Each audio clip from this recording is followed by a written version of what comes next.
Hello everyone, welcome back to another class. This is the rapid revision series for the Indian Penal Code IPC 1860 and हमने पहली वाली videos में chapter 16 पूरा का पूरा detail में समझ लिया है, जो कि सेक्शन 299 से लेके 377 तक मैंने कंप्लीट करवा दिए हैं पिछली 3-4 वीडियो में, ठीक है। और आज वाले रैपिड रिविज में हम करेंगे चैप्टर 17 और हम सेक्शन 378 से चालू करेंगे और जितने हमसे हो सकते हैं उतने करेंगे। लेकिन चैप्टर 17 में मेनली सेक्शन 378 से लेकर सेक्शन 462 तक दिए हुए हैं, 462 तक 462 तक, ठीक है। तो जितने आज हम कर सकते हैं चैप्टर 17 रैपिडली वे में of offences against the property उतना करेंगे, ठीक है। अब राजस्थान के प्री के भाई बहुत कम दिन बच गए हैं, तो रैपिडली तो करना ही पड़ेगा सब कुछ, ठीक है। और जिस बच्चे ने बिल्कुल भी आईपीसी नहीं पढ़ा हुआ और यह मेरी रैपिड रिवीजन सीरीज देखता है, क्योंकि मैंने बिल्कुल क्लीनली तरीके से बहुत ही डेप्थ में आईपीसी पढ़ा हुआ है। और अगर वह वीडियो देख के जो मैं प्रोविजंस उसको बता रहा हूँ, क्योंकि मेनली प्री में बेयर एक्ट फोकस ज़्यादा होता है और बेयर एक्ट से क्वेश्चन आते हैं, तो मैं जो यह बता रहा हूँ यही आएगा और कुछ नहीं आएगा, ठीक है। तो मैं एक बार इसको नीचे कर लेता हूँ, 1 सेकंड रुकिए। हाँ ऐसे, तो इतना ही आएगा और उससे ज़्यादा ज़रूरी और कुछ नहीं है, ठीक है। So without wasting a second we are commencing from section 378 of chapter 17, okay. Theft, तो 378 में डेफिनेशन है थेफ्ट की कि चोरी क्या होती है। सो इसमें बता रखा है कि चोरी कैसे कैसे बनती है। तो 378 theft, whoever intending to take dishonestly, जो कोई भी उसकी मंशा है, उसकी इंटेंशन है क्या है, हाईएस्ट डिग्री ऑफ मेंसरिया क्या है, उसकी इंटेंशन है कि लेके ही जानी है, क्या लेके जानी है, टू टेक डिसऑनेस्टली, कि कोई ईमानदारी वाली नीयत नहीं है, बिना ईमानदारी के कुछ चीज़ लेके जानी है और किसी से टेक करनी है, ठीक है।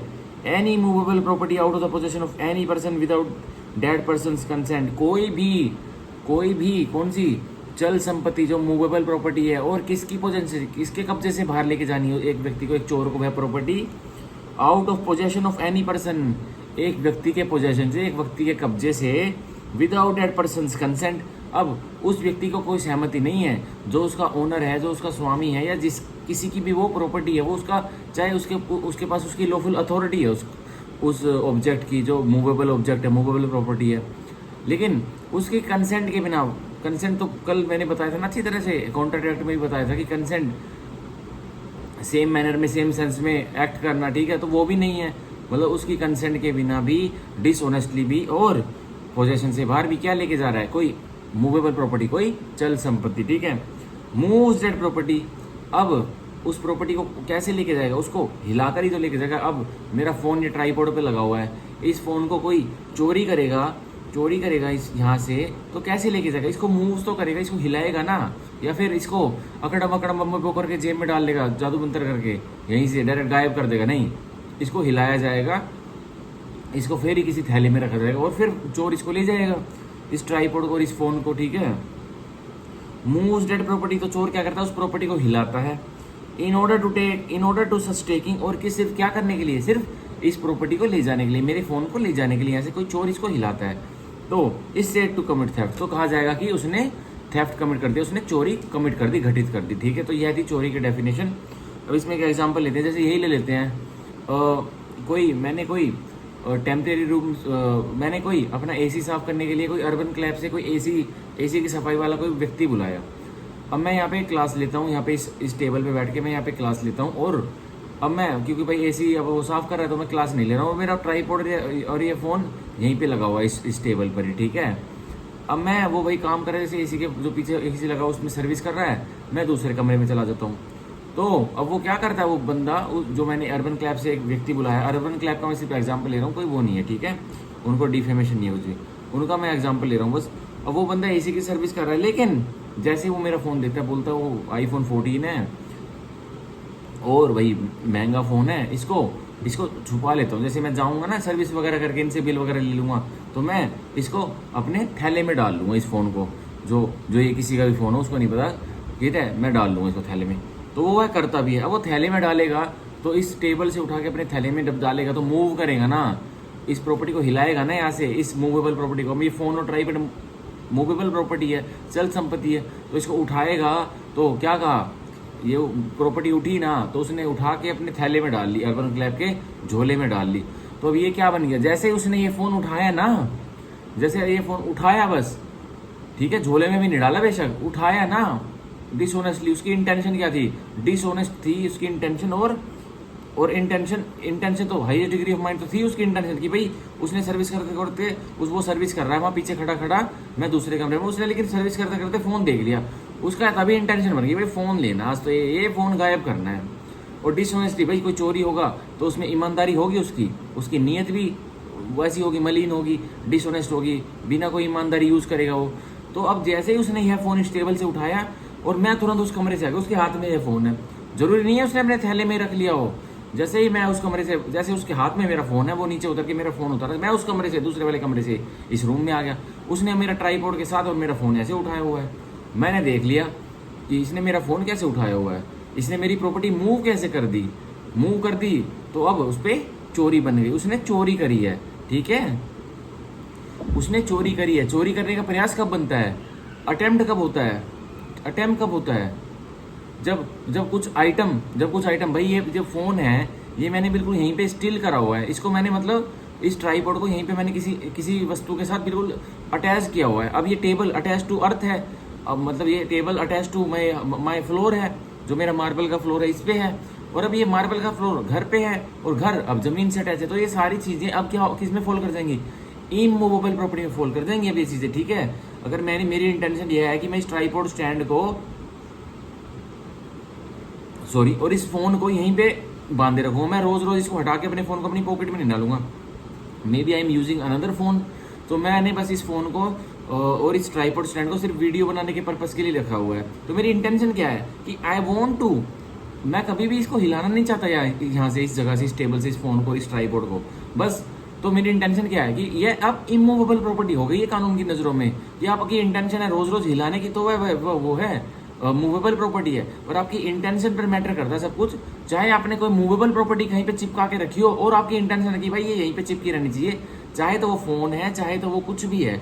अब मेरे साइड में यहाँ पे प्रिंटर भी रखा हुआ है, अब मेरी इंटेंशन क्या है, डे 1 से जैसे मैं इस प्रिंटर को लाया हूँ ये यहीं पे रखा है, तो अब ये क्या है, ये इमूवेबल प्रॉपर्टी बन चुका है कि ये यहीं पे रखा है। अब मेरी इंटेंशन होती है कि इसको मैं डेली मेरे प्रिंटर को कभी यहाँ रख रहा हूँ, कभी अपने कोर्ट में कोई ऑफिस है तो उसमें लेके जा रहा हूँ, तो ये क्या है, तो ये मूवेबल प्रॉपर्टी है। लेकिन अब मेरी इंटेंशन है, जैसे मैं डे 1 से इसको लेके आया हूँ, ये यहीं पे रखा है ये प्रिंटर, तो ये इमूवेबल प्रॉपर्टी है, ठीक है, कानून की नज़रों में। और लेमैन की नज़रों में तो ये चल संपत्ति है कि ये मूवेबल प्रॉपर्टी है, लेकिन कानून की नज़रों में ये इमूवेबल प्रॉपर्टी है। अगर मेरी इंटेंशन डे 1 से इसको यहीं पे रखने की है, और ये यहीं पे भी रखा हुआ है, बहुत महीने हो गए, और ये भी। तो जैसे ही उस अर्बन क्लैब के एम्प्लॉय ने जो मेरा एसी साफ करने आया था, उसने मेरा फ़ोन उठाया और उस कमरे से मैं आ गया और मैंने उसको देख लिया कि उसने तो मेरा फ़ोन उठाया है। मेरे दिमाग में तब की तब आ गया भाई चोरी कर रहा है, तो अब वो उसको अटेम्प्ट की सज़ा नहीं होगी, उसने अटेम्प्ट थोड़ी किया है, उसने प्रयास थोड़ी किया है। प्रयास तो तब वो कुछ करता तो इसको मतलब के लिए, वो ले जाने के लिए, या मैं उसको पकड़ लेता है, या उसके प्लान अटेम्प्ट करता, वो प्रयास कर देता, चलो। अब उसने चोरी यहीं पे कर दिया, ठीक है, वो अटेम्प्ट वाला एग्जाम्पल गलत था, लेकिन उसने जैसे उठाया, मूव हुआ और अपने थैले में रखा, तो चोरी बन गई है, ठीक है। मैं उस कमरे से आके उसको पकड़ लेता हूँ तो तुरंत क्या बन गई है, चोरी बन गई, उसने चोरी कर ली है मेरे फ़ोन की, मेरे ट्राइपॉड की, ठीक है। तो यह था चोरी। अब एक्सप्रेशन 1 पढ़ेंगे इसकी, ये चारों स्पष्टीकरण, इसमें सेक्शन चोरी वाले सेक्शन में 5 स्पष्टीकरण है, बहुत इंपॉर्टेंट है। Expression 1, a thing so long as it is attach to the earth, एक वस्तु जब तक वो जमीन के साथ, पृथ्वी के साथ अटैच रहती है, बंधी हुई रहती है, नॉट बीइंग मूवेबल प्रॉपर्टी, और वह चल संपत्ति भी नहीं है, वह जो वस्तु है जो जमीन के साथ बंधी हुई है, जो अटैच्ड है, वह कोई चल संपत्ति भी नहीं है, मतलब वो क्या है, वो अचल संपत्ति है। Is not the subject of theft, तो वह तो यही बता रहा है अब अचल संपत्ति का, इमूवेबल प्रॉपर्टी का कोई थेफ्ट नहीं कर सकता, उसको चोरी नहीं कर सकता, ठीक है। But it becomes capable of being the subject of theft, पर वो वस्तु जो कि अर्थ के साथ अटैच्ड है, अर्थ के साथ चिपकी हुई है, उसके साथ बंधी हुई है, फासन टू अर्थ है, वह भी चोरी की धातु बन सकती है। कब बन सकती है, as soon as it is severed from the earth, उस जल्द से जल्द जैसे कि उसको अर्थ से, पृथ्वी माता से छुटाया गया, उसको सीवियर किया गया, तो वह धातु बन गई चोरी की, ठीक है। तो वह उसको सीवियर किया, वह धातु बन गई चोरी की।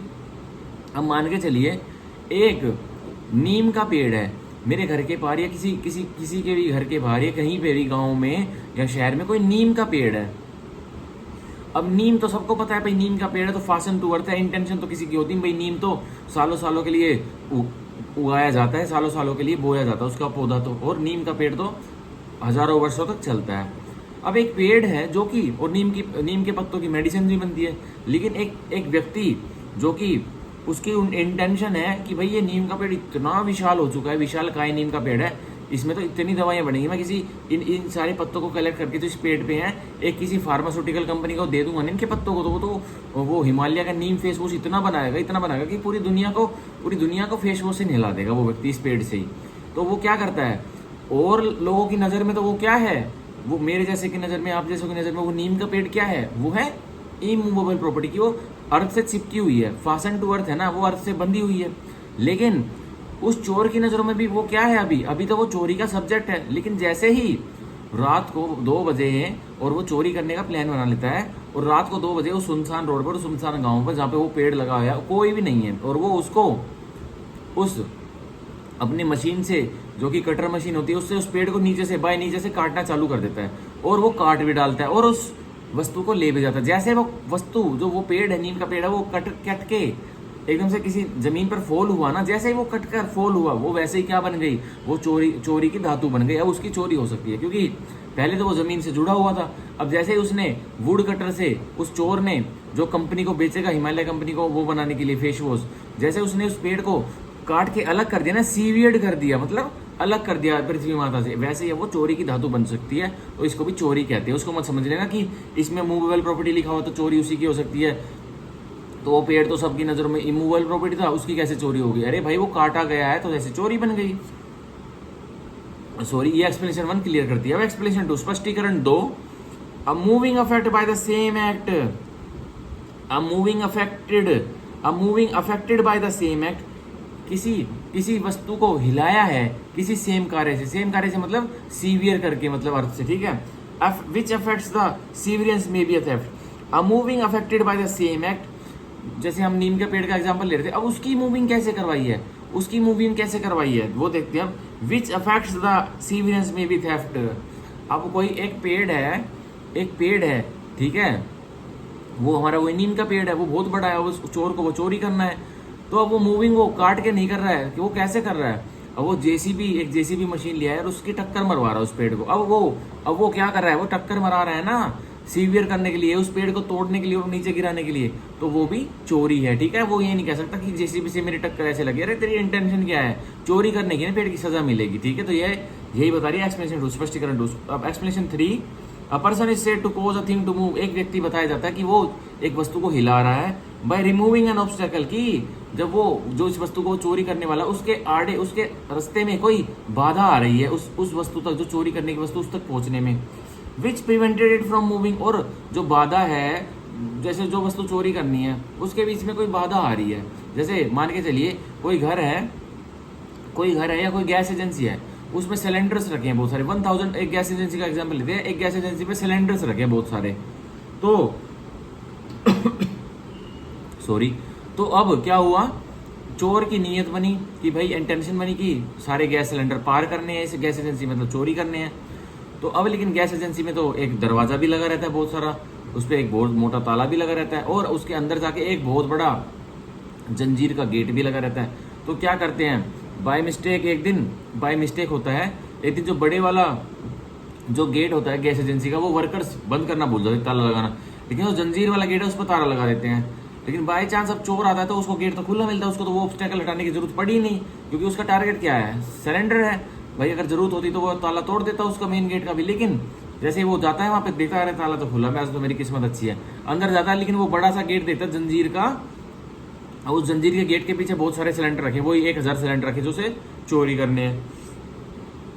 सॉरी, अब क्या हुआ, उस चोर ने उस जंजीर के दरवाजे को तोड़ दिया, और ऐसे में ही पुलिस आ गई, उस जंजीर के दरवाजे को तोड़ दिया और ऐसे में ही पुलिस आ गई, या उस गैस एजेंसी का मालिक है, उसने उसको पकड़ लिया। तो वो ये नहीं कह सकता मैंने तो जंजीर का दरवाजे तोड़ा था, मैंने तो चोरी की नहीं थी, अरे तू ऑब्स्टेकल को हटा रहा था ना, तू इस जंजीर के दरवाजे को हटा रहा था, ये ऑब्स्टेकल था, तेरे को सिलेंडर चोरी करने थे, तो अब पुलिस उसको चोरी के लिए बुक करेगी, ठीक है। तो ये एक्सप्लेनेशन 3 कह रही है, ठीक है। थोड़ा इसका आखिरी का पढ़ लेते हैं, एक्सप्लेनेशन 3 का letter part, which prevented it from moving और by separating it from any other thing as well as by actually moving it, तो यह चोरी बन जाएगी। ठीक है, वो ये नहीं बोल सकता कि मैं तो जंजीर का दरवाजा तोड़ रहा था बस, और मैं तो यही देख रहा था कि कितना मजबूत है ये कोई डिफेंस नहीं है। जज साहब कहेंगे, वो जब चार्ज पे बहस होगी, उसका वकील कहेगा जी वो तो जंजीर का दरवाजा तोड़ा था, पागल है, ये तो बस ऐसे ही गेट खुला पड़ा था एजेंसी का, सिलेंडर एजेंसी का, गैस एजेंसी का, ये तो बस जंजीर का दरवाजा तोड़ रहा था ऐसे ही। अरे मेन पर्पस क्या था इसका जंजीर का दरवाजा तोड़ने के पीछे? सिलेंडर को चोरी करना था। बेशक से इसने सिलेंडर चोरी ना किया हो, बस दरवाजा तोड़ा हो, दरवाजे की भी चोरी ना हुई हो, बस तोड़ा ही हो, लेकिन इसकी इंटेंशन क्या थी कि इस ऑब्स्टेकल को हटाऊं और उन सिलेंडर्स को अपने साथ ले चलता बनूं, तो ये चोरी है। अब एक्सप्लेनेशन 4, स्पष्टीकरण 4, a person who by any means causes an animal to move, एक व्यक्ति चाहे कुछ भी घोड़े दौड़ाकर एक एनिमल को मूव करना चाहता है, मतलब वो कुछ ऐसा कार्य करता है जिससे कि एक एनिमल जो कि एक जानवर है वो कहीं पे है और वो मूव हो, जो मैं वो एक्ट करे, is said to move that animal, तो कहा जाएगा अगर उसने कुछ भी इफेक्ट पैदा करके उस जानवर को हिला दिया तो उसने बोला जाएगा कि उसने उस जानवर को हिलाया है उसकी जगह से। And to move everything which in consequence of the motion so posed, या तो उस जानवर के आजू बाजू कोई और वस्तुएं हैं जो उस जानवर को मूव होने से रोक रही हैं, उनने उन वस्तुओं को हटा दिया उस चोर ने, तो जानवर अपने आप मूव करेगा automatically. Is moved by that animal, ठीक है, तो अब उस एनिमल ने उनको मूव कर दिया। अब एक एग्जांपल लेके चलते हैं, एक बहुत बड़ी सी बफेलो है। अब गांव में तो बफेलो वगैरह काऊ वगैरह बहुत चोरी होती है, एक बड़ी सी बफेलो है मान के चलिए, और बफेलो की कीमत भी आजकल बहुत ज़्यादा हो रही है। तो एक बफेलो को एक चोर चोरी करने वाला है, एक चोर उसके ऊपर उसको ले जाने वाला है। और वो बफेलो बंधी हुई है गांव के प्लॉट में किसी जमींदार के। वो चोर क्या करता है, रात के 2 बजे आता है जब सारे गांववासी जो उस बफेलो के मालिक है सब कुछ सो रहे होते हैं, लेकिन बफेलो को कहाँ नींद आए भाई, गर्मी में उसको तो एसी में नींद आती है, ठीक है। तो अब वो चोर क्या करता है, बफेलो को छोटी छोटी लकड़ियां मारता है उनकी बाउंड्री के बाहर से, जो जिनके घर पे चोरी करने वाला उनकी बाउंड्री पे बाहर से खड़ा होके छोटी छोटी लकड़ियां मारता है। अब बफेलो को इरिटेट करता है, मतलब वो चोर। तो बफेलो भी जो उसको बांधे रखते हैं उस पे, उसको बोलते हैं खुट्टा बोलते हैं, उस पे जिस पे बांधी रखता है वो, मतलब उस पे बफेलो बंधी हुई है। अब वो उसको डंडियां मार रहा है छोटी छोटी, या वो टूथपिक मार रहा है उस बफेलो को, वो चुभ रही है मोटी मोटी, मतलब एरो मार रहा है पिन वाली। अब भाई उसने क्या किया, उसने चोरी कर रहा है वो। अब जैसे उसने, अब भाई बफेलो को पिन लगेंगी, लोहे की पिन मारेगा, डंडियां मारेगा पैनी शार्प एजिस वाली, तो भाई बफेलो भी एनिमल है, उसको भी दर्द होगा, चाहे चमड़ी कितनी मोटी हो कभी तो उसको दर्द होगा। मान लीजिए चलिए 2 मिनट से लगातार एक जगह पे मार रहा है उसको, और दूर खड़ा होकर मार रहा है, तो उसको वहीं लग रही है, बफेलो के वहीं लग रही है जहाँ पे उसको पेन ज़्यादा होता है। बफेलो जो वो स्पोर्ट होता है जहाँ पे उसको बंद रखा है, उसको फाड़ के हिल जाती है, तो वो क्या करता है वो चोर क्या करता है, दरवाजे को खोल देता है बफेलो बाहर, और वो पकड़ के उसको चल पे भाई घर। तो ये भी चोरी है, ठीक है। जैसे ही वो तो बहुत आगे की बात बन गई, जैसे ही वो गेट उसने खोला और चोरी बन गई, वो तो बनेगी बाद में, लेकिन जैसे ही वो उस बफेलो को हिला रहा है ना, सिर्फ उसकी क्या इंटेंशन है कि इसको हिलाने का मकसद क्या है कि ये जो अपना खुट्टा है, जो जिससे इसको बांधा हुआ है इस जंजीर से, जो एक लकड़ी का जो प्लैंक होता है जो जमीन पे गाड़ के उसको बांधा हुआ होता है उसकी चेन को, उसको फड़वा दे। और क्यों फड़वा दे कि जो मैं इसको पिन मार रहा हूँ, ये लकड़ियां मार रहा हूँ, डंडियां मार रहा हूँ छोटी छोटी, इसकी वजह से इसकी मूविंग हो रही है, इसमें कंपन आ रहा है इस बफेलो में, इसलिए, ठीक है। तो उसको बोला जाएगा जैसे ही वो हिलाना चालू किया ना तभी चोरी बन गई, ले जाने की जरूरत नहीं है, ले जाएगा तो पक्की चोरी बन गई। और तब वो क्या कर रहा है, तब उसकी तरफ वो कर रहा है, उस अटेम्प्ट कर रहा है उसका, ठीक है। तो यह भी हो गया, ठीक है। तो अब एक्सप्लेनेशन 5, स्पष्टीकरण 5, sorry, the consent mention in the definition में बी एक्सप्रेस और इम्प्लाइड। अब जो ये कंसेंट जो मेंशन था ना थेफ्ट की, जो सेक्शन 378 थेफ्ट है उसकी मेन डेफिनेशन में, ये वाला any person without that persons consent, ये विदाउट दैट पर्सन्स कंसेंट कौन सा कंसेंट है उसका, या तो ओनर जो मूवेबल प्रॉपर्टी का स्वामी है, मालिक है, या उस मालिक ने किसी और को अपनी प्रॉपर्टी सौंपी हुई है उसके कंसेंट किया। एक्सप्रेशन 5 में, स्पष्टीकरण 5 में बात हो रही है। The consent mention in the definition में भी एक्सप्रेस और इम्प्लाइड, जो कंसेंट है जो मेंशन किया होगा सेक्शन में वो एक्सप्रेस मतलब बोलकर और लिखित भी हो सकता है, एंड इम्प्लाइड या फिर व्यवहार से कंडक्ट से भी हो सकता है। And may be given either by the person in possession, और वो कंसेंट कौन दे सकता है, जो व्यक्ति पोजेशन में, कब्जे में, किसकी मूवेबल प्रॉपर्टी के कब्जे में है, और by any person having for that purpose authority, या फिर उस मूवेबल प्रॉपर्टी के मालिक तो मैं हूं लेकिन मैंने मिस्टर एक्स को सौंपी हुई है अपनी प्रॉपर्टी संभालने के लिए। तो अब अथॉरिटी में कौन है? अथॉरिटी में तो मैं ही हूं, लेकिन वो कौन है मेरा? वो कौन है मेरा? मैंने उसको अपनी चीज बेल की हुई है, तो वो कौन है? वो बेली हुआ।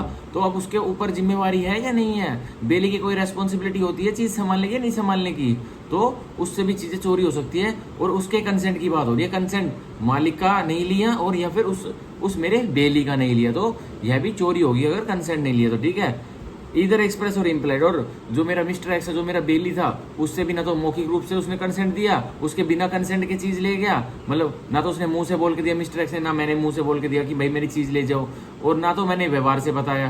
तो वो अपने आप एक चोर चीज इसको फोन को या उस बफेलो को ले गया मेरे बेली से, तो क्या हुआ? ये चोरी हुई। ठीक है, तो स्पष्टीकरण 5 हमने कर लिया। सेक्शन 378 बहुत इंपॉर्टेंट सेक्शन है, जिसमें एक्टस रियस क्या है? इसमें एक्टस रियस है डिसऑनेस्टली एक्टस रियस है। ठीक है, सॉरी डिसऑनेस्टली इसमें मेंस आ गई, सॉरी। इसमें एक्टस रियस है मूव्स दैट प्रॉपर्टी, जो सेक्शन 378 में थेफ्ट में थर्ड लाइन है, उसमें है जो मूव्स दैट प्रॉपर्टी, उस वस्तु को, मूवेबल प्रॉपर्टी को, चल संपत्ति को हिलाना ही एक्टस रियस है। जैसे हिलाई ना मेरा फोन ट्राइपॉड स्टैंड से, जैसे ही उस सर्विस करने वाले ने, इसी अर्बन क्लैब वाले एम्प्लॉय ने हिलाया ना फोन और उठा लिया, चोरी बन चुकी है। ठीक है, कोई प्रयास नहीं है, चोरी बन चुकी है। अब घर के बाहर ले गया तो पक्का ही चोरी है। लेकिन ये यहाँ से भी, टेबल से भी हिलाया और मैं वहां से आ गया उस कमरे से, हाँ भाई क्या कर रहा, दिखा, हो गई सर्विस, देखा तो ये मेरा फोन हिला रहा है और मेरा फोन उठा लिया इसने, झोले में डालने वाला है, तो चोरी बन चुकी है भाई साहब। अब अर्बन क्लैब वाले एम्प्लॉय को सजा होगी चोरी की 379 में। और ड्वेलिंग हाउस से चोरी कर रहा है तो 381 में होगी। ठीक है, ड्वेलिंग हाउस से चोरी कर रहा है तो 380 में होगी। ड्वेलिंग हाउस से चोरी कर रहा है तो 380 में होगी। ठीक है, अब हम सेक्शन पढ़ेंगे 379। पूरा 22 मिनट्स हो गई हैं थेफ्ट समझाते। इससे ज़्यादा फाउंडेशन क्लासेस में मैं समझाऊंगा, लेकिन रैपिड रिवीजन के लिए भी बहुत डीप में बता दी। जिनको नहीं पता उनको भी थेफ्ट समझ में आ जाएगा। फाउंडेशन क्लासेस में भी इतना कौन, मतलब इससे ज़्यादा तो बताते हैं, लेकिन इससे मिलता जुलता ही बताते हैं, मतलब। और इसमें थेफ्ट के टॉपिक में और कोई 20 मिनट फालतू ले लेगा तो फाउंडेशन क्लासेस में इतना ही है थेफ्ट का टॉपिक भी। अब सेक्शन 379 पनिशमेंट फॉर थेफ्ट। अब जो चोरी करी है तो क्या पनिशमेंट मिलेगी? देखिए, अब सॉरी whoever commits theft, जो कोई भी चोरी करता है, shall be punished with imprisonment with the description for a term which may extend to 3 years or with fine or with both। तो जो भी चोरी करेगा उसको 3 साल तक की जेल कटवाई जाएगी। इधर डिस्क्रिप्शन है, रिग्रेस या सिंपल हार्ड लेबर के साथ, या फिर सिंपल जेल काटो, सिंपल जेल में रहो, या फिर जेल कौन सी, मजदूरी करो जेल में, और 3 साल तक की जेल कटवाई जाएगी। और विद फाइन, या तो जुर्माना के साथ छोड़ सकते हैं, और विद बोथ, या तो 3 साल की जेल भी, 3 साल तक की जेल भी और जुर्माना भी। तो यहाँ हुआ हमारा सेक्शन 379। अब सेक्शन 380 पढ़ेंगे हम, थेफ्ट इन ड्वेलिंग हाउस एक्सेट्रा। अब चोरी किए हैं कहाँ पर, कौन से घर में? जहाँ पे लोग बाग बसेरा करते हैं, जहाँ पे लोग बाग रहते हैं, वहां पे। अब ये 380 का ऑफेंस है। ठीक है, whoever commits theft, जो कोई भी चोरी कमिट करता है, in any building, tent or vessel. तो कहाँ करता है चोरी? एक चोर बिल्डिंग में, कोई हाई राइज बिल्डिंग में, या बिल्डिंग में मतलब एक इमारत में, टेंट किसी तंबू में, एंड वेसल मतलब किसी योच में, किसी बोट में, या किसी मतलब वेसल जो पानी में तैरता है उसको वेसल बोलते हैं। ठीक है, which building, tent or vessel is used as a human dwelling. और वो बिल्डिंग, वो टेंट और वो वेसल किसकी तरह यूज में आ रहे, इस्तेमाल किए जा रहे हैं? लोग बाग, जो आम लोग बाग हैं, मेरे जैसे, आपके जैसे, हमारे परिवार वाले जैसे, वो रहते हैं उस घर में, उस बिल्डिंग में, टेंट में और उस वेसल में। ठीक है, बिल्डिंग में ये हाउस सारे उसी में आ जाते हैं। ठीक है, और use for the custody of property, या फिर अब उस बिल्डिंग में, टेंट में, वेसल में क्या रखा जा रहा है? उसमें कोई संपत्ति रखी जा रही है, और संपत्ति भी कौन सी है? वो मूवेबल प्रॉपर्टी है। ठीक है, चल संपत्ति। Shall be punish with imprisonment of with description for a term which may extend to 7 years and shall also be liable to fine. अब घर में चोरी करी तो 7 साल की जेल कटवाई जाएगी, 7 साल तक की, और जुर्माना तो मैंडेटरी लगेगा ही लगेगा, जुर्माना तो देना पड़ेगा, प्लस जुर्माना। ठीक है, देखो अब डिफरेंस देखिए, 380 में 7 साल तक की जेल तक कटवाई जाएगी, और 379 में जो नॉर्मल चोरी है उसमें 3 साल तक की जेल कटवाई जाएगी। अब कितना फर्क है? घर में जो चोरी करता है उसको तो 7 साल, और जो रोड पे, और जो किसी रोड पे, किसी पार्क में, किसी चलती ट्रेन में, किसी और भी कहीं भी करता है, जैसे किसी शॉप पर, किसी ने चोरी कर ली, विजय सेल्स है गुड़गांव में, उस पर किसी ने चोरी कर ली, और वो वहाँ का एम्प्लॉय भी नहीं है, वो वहाँ का क्लर्क भी नहीं है, वो वहाँ का सर्वेंट भी नहीं है, कोई कस्टमर ने चोरी कर ली विजय सेल्स में गुड़गांव वाले में, तो अब उसको बताओ 380 पे मिलेगी या फिर 379 में पनिशमेंट मिलेगी? बताओ बताओ बताओ। उसको 379 में मिलेगी। क्यों? क्यों? वो ड्वेलिंग हाउस नहीं है ना, वहां व्यक्ति रहते नहीं है ना, इसलिए। ठीक है। और use for the custody of property, अब उसमें वो जो फोन वगैरह टीवी वगैरह विजय सेल्स बेच रही है, वो कस्टडी ऑफ प्रॉपर्टी के लिए थोड़ी है, वो तो भाई अपना दुकान चला रहे हैं, वहां से चोरी किया तो 3 साल तक की मिलेगी। ठीक है, 380 की नहीं मिलेगी। अब नेक्स्ट 381, थेफ्ट बाय क्लर्क और servant of property in possession of master. अब चोरी की है किसने? एक क्लर्क ने और एक सर्वेंट ने। किसकी संपत्ति की? मास्टर की संपत्ति की। और वो संपत्ति भी किसके पोजीशन में थी? उसके स्वामी, उसके मास्टर के पोजीशन में थी। उसके यहाँ से चुपचाप से निकाल ली। अब 381 का ऑफेंस बनेगा। क्लर्क का मतलब ये जो अकाउंट्स वगैरह संभालते हैं, या फिर आपने किसी को नौकरी पर रखा हुआ है भाई खाते खोते देखने के लिए, अकाउंट संभालने के, अकाउंट्स मैनेज करने के लिए, या कोई मिसलेनियस ऑफिस वर्क करने के लिए, वह क्लर्क होता है। ठीक है। और सर्वेंट तो पता ही है भाई, नौकर, घर का नौकर। तो अगर उस क्लर्क ने और उसने घर के नौकर ने चोरी की है तो उसको कितनी मिलेगी वो इसमें बताया गया है। लेकिन पहले ही बता देता हूं मैं, जो ये हमारे जो पीनल लॉ हैं और जो हमारी लेजिस्लेचर है, विधायिका है, वो इनको क्रिमिनल ब्रीच ऑफ ट्रस्ट को, मतलब किसी ने किसी को नौकरी पे रखा और जिसको नौकरी पे रखा उस एम्प्लॉय को, वही उसको ठग रहा है। मतलब जिस थाली से खा रहा है उसी में छेद कर रहा है।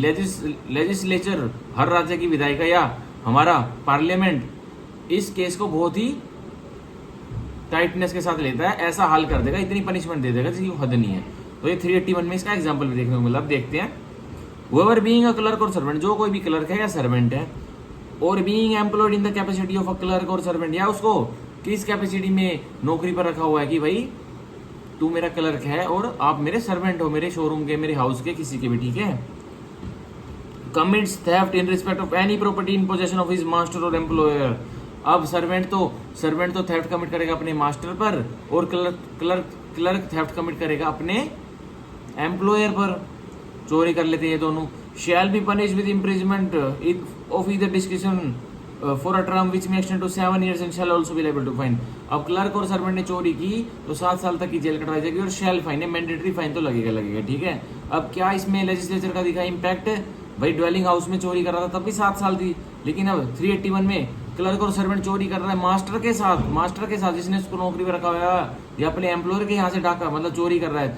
ठीक है, चीजें चुरा है, मूव प्रॉपर्टी। तो ऐसे में लेजिस्लेचर की इंटेंट दिखती है। क्या दिखती है?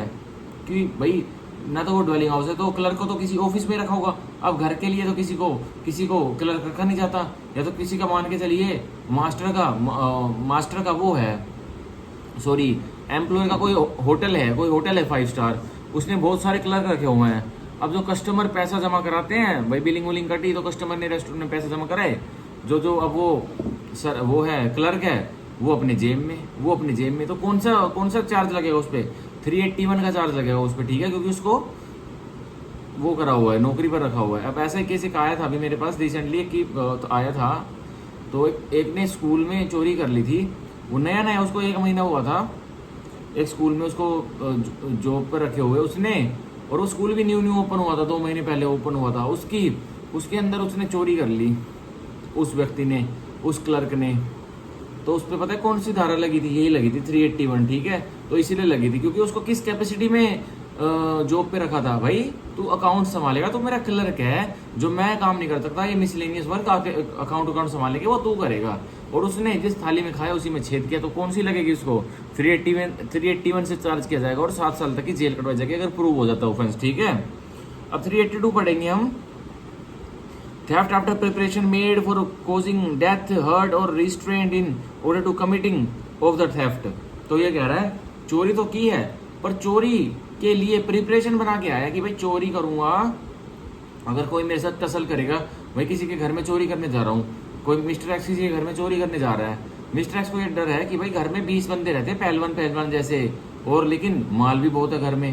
तो लेकिन क्या करता है, एक अपनी रिवॉल्वर को अपने उसमें जेब में डाल लेता है। ठीक है, तो भाई घर से रिवॉल्वर मिस्टर एक्स जेब में डाल के लाया है, तो वो गिल्ली डंडा खेलने और होली की पिचकारी के लिए तो लाया नहीं है, कि वो उसकी नीयत है ना कि भाई जरूरत पड़ेगी चोरी करते वक्त को, उन पहलवानों को मौत के घाटे भी उतार दूंगा। तो यही 382 कह रहा है। जैसे ही यह मंशा रखी कि भाई गोली मारनी है, हो सकेगा तो टसल होगी, जिनके घर में चोरी करने जा रहा हूँ या जिनकी प्रॉपर्टी में मैं चोरी करने जा रहा हूँ, तो हो सकता है तो मैं गोली भी मार दूंगा। मतलब मैं प्रिपरेशन करके आया हूँ कि हो सकेगी तो डेथ कोज कर दूंगा, हो सकेगी तो हार्ट कोज कर दूंगा, या हो सकेगा तो उनको रिस्ट्रेन कर दूंगा। मतलब उनको ऐसी जगह एक बंधक बना दूंगा कि वो बाहर ही ना निकल पाए, मतलब जिन डायरेक्शन में वो जा सकते हैं वो वहां से निकल ही ना पाए। ठीक है, तो ये 382 का ऑफेंस पढ़ते हैं। Whoever commits theft, जो कोई भी चोरी करता है, having made preparation for causing death, और उसने क्या प्रिपरेशन बनाई हुई है कि मृत्यु कर दूंगा किसी की, और हर्ट चोट पहुंचा दूंगा किसी को, और फॉर रिस्ट्रेन या किसी को बांध के साइड में बंधक बना लूंगा और उसको जिस डायरेक्शन में वो जा सकता है उस डायरेक्शन में जाने नहीं दूंगा। और फियर ऑफ डेथ, या फिर चोरी करते वक्त मारने का डर बनाता है, और ऑफ हर्ट चोट पहुंचाने का डर बनाता है, और ऑफ रिस्ट्रेंट या फिर बंधक बनाने का कि तेरे को यहीं पटक के फेंक के यहीं बांध दूंगा, उसका डर बताता है। टू एनी पर्सन, किसी व्यक्ति को जिसके पास वो चोरी कर रहा है, in order to the committing of such theft, और क्या करने में, सिर्फ चोरी करने के लिए। ठीक है, अब आगे बढ़ते हैं। और in order to the effecting of his escape, या चोरी कर ली है या फिर ये डेथ की धमकी या फिर हर्ट की धमकी या रिस्ट्रेंट की धमकी दे रहा है, या फिर कोज भी कर देता है एक्चुअली में क्या किसी व्यक्ति को, ये सारी चीजें डेथ हर्ट और रिस्ट्रेंट सिर्फ क्या करने में कि बस वो अपनी उस लोकेशन से जहां उसने चोरी की है बस एस्केप हो पाए, भाग पाए। मतलब अब चोरी तो कर चुका है वो, तो या तो वहां से अब भाग पाए माल लेकर। ठीक है, तो उसमें एस्केप करने के चक्रों में ऐसा करता है। After the committing of such theft, और एस्केप भी वो तब करता है तब उसने थेफ्ट चोरी कर ली होती, वो तो मैंने पहले बता दिया। और in order to the retaining of property taken by such theft, या फिर अब वो जैसे ही भाग रहा होता है, एक घर का एक चोर, एक मिस्टर एक्स चोर जो घर में चोरी कर लेता है, उसके पास गन भी है। ठीक है, और उनको डरा धमका के घर के मालिकों को चोरी कर ले जाता है ड्वेलिंग हाउस में।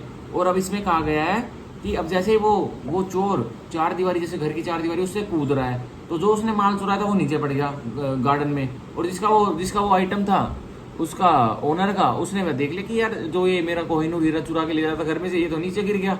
उसने उठा के अपनी जेब में डाले। चोर को पता लगा जो माल चुराया था वो तो नीचे पड़ गया, उसने दोबारा गाल लिया। अब उसको प्रॉपर्टी रिटेन भी तो करनी है, अपने पास बनाई रखनी है ना, तो उसके चक्रों में उसकी डेथ कोज कर देता है उस व्यक्ति की, उस मालिक की। मैं तो चोरी करके ले जा रहा हूँ, इतनी वो हार्डवर्क करके, ये चार दीवारी से मेरे से गलती क्या हुई, हीरा पड़ गया कोहिनूर का, और तूने अपनी जेब में डाल लिया दोबारा से। अब उसको चोट मार देता है, उसकी मृत्यु कर देता है, या डर पहुंचाता है, दे दे जल्दी से, रिटेन करवा मेरे को प्रॉपर्टी को। तो क्या हुआ, 382 का ऑफेंस बन गया।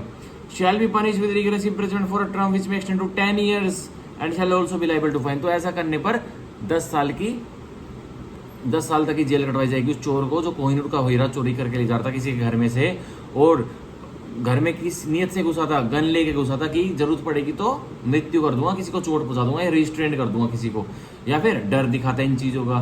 तो 10 साल तक की जेल कटवाई जाएगी, और शेल फाइन है, फाइन तो जुर्माना लगेगा ही लगेगा। यह था 382 का ऑफेंस, जो बहुत अच्छी तरह समझाया है। ठीक है, अब सेक्शन 383 एक्सटोर्शन। ये तो पहले शायद मैं वीडियो बना चुका हूँ इसकी, चलो पर रैपिड रिवीजन चल रही है, कर लेते दोबारा। ठीक है, अब section 383 extortion. Whoever intentionally puts any person in fear of any injury to that person। भाई ये वीडियो मैं बना चुका हूँ, इसके मैंने बनाई हुई है वीडियो पूरी, एक पार्ट मैंने बनाया हुआ है जिसमें मैंने करवाया पूरा 402 तक मैंने करवाया हुआ है। तो ये पढ़ाने का कोई फायदा नहीं है, देखो चोरी वगैरह तो मैंने पढ़ा दिया है। अब 383 से लेकर मैंने 402 तक बहुत ही इन डेप्थ एक वीडियो में एक्सप्लेन किया हुआ है। तो मैं जो ऊपर इसी अब 33 मिनट्स और 50 सेकंड पर मैं एक आई का बटन छोड़ूंगा, उस पर मैं वीडियो अटैच कर दूंगा जिसमें मैंने ये पढ़ाए हुए हैं पूरे यहाँ तक 402 तक, वो देख लेना। अब सीधा हम जो मैंने नहीं पढ़ाए हो वो कंटिन्यू करते हैं। ठीक है, क्योंकि हमें जानने की जरूरत है कि इन ऑफेंसेस में है क्या। ठीक है, अब वो वीडियो जो बनाई हुई है वो देख लेना, इस पे आई बटन पे मैं लगा दूंगा। ठीक है, अब section 403 dishonest misappropriation of property. अब dishonest misappropriation of property का ऑफेंस हम पढ़ेंगे। ठीक है, Whoever dishonestly misappropriates or converts to his own use any movable property, जो कोई भी, वही उसकी नीयत क्या है, ईमानदारी की कोई नीयत नहीं है, बिना ईमानदारी की नीयत होते हुए क्या करता है, मिसएप्रोप्रिएट्स, मतलब किसी और की प्रॉपर्टी है अपने पास रख लेता है। तो क्या किया उसने, किसी और की प्रॉपर्टी है, माल इन्वेस्टमेंट किसी और की है उस प्रॉपर्टी के ऊपर, लेकिन उसकी प्रॉपर्टी मेरे पास रखी है, और कैसे, बिना ईमानदारी की नीयत से। ठीक है, तो मिसएप्रोप्रिएशन हुआ ना। और converts to his own use any movable property, मेरी नहीं है मैं मूवेबल प्रॉपर्टी, चल संपत्ति किसी मिस्टर एक्स की है, और मेरे को जिम में मिल गई वह प्रॉपर्टी, रखी थी सेफ सेफ रखी थी बिल्कुल, एयरपोर्ट्स मान लो कोई एयरपोर्ट्स थे, बिल्कुल सेफ रखे थे जिम में, ठीक है।